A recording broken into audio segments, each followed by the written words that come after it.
தமிழகத்தில் வரும் 15ஆம் தேதி முதல் மிக கனமழை பெய்யும் என்று வானிலை ஆய்வு மையம் தெரிவித்திருக்கிறது. கத்திரி வெயில் தொடங்கி கோடை வெயில் சுட்டரித்து வரும் நிலையில் ஆங்காங்கே ஒரு சில மாவட்டங்களில் மழையும் பெய்து வருகிறது. இந்நிலையில் தமிழகத்தில் வரும் 15ஆம் தேதி முதல் மிக கனமழை பெய்யும் என்று வானிலை ஆய்வு மையம் தெரிவித்திருக்கிறது.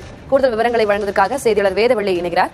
வேதவள்ளி, மிக கனமழைக்கான அலர்ட் கொடுத்திருக்காங்க. தமிழகத்திற்கு என்ன காரணம்? திலகவதி, முதலில் ஒரு திருத்தம். இது வானிலை ஆய்வு மையம் வெளியிட்ட தகவல் அல்ல, தனியார் வானிலை ஆய்வாளர் ஹேமச்சந்திரன் வெளியிட்ட தகவல் அப்படின்றத நம்ம பதிவு செஞ்சுக்கிறோம்.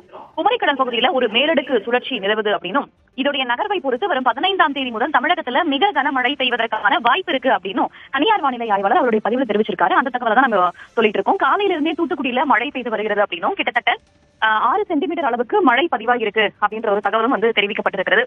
ஆரம்பத்துல நமக்கு பார்த்தோம்னா தொடர்ச்சியாக வெயில் கொளுத்தி வந்த நிலையில கடந்த ஓரிரு நாட்களாக மழை பெய்து வந்ததை நம்ம பார்க்கிறோம். அது வெப்பச்சலன மழை. அந்த வெப்பச்சலன மழையை தொடர்ந்து வரும் நாட்கள்ல அந்த மழை பொழிவு அப்படின்றது அதிகரிக்கும் அப்படின்னு தனியார் வானிலை ஆய்வாளர் தெரிவிச்சிருக்காரு.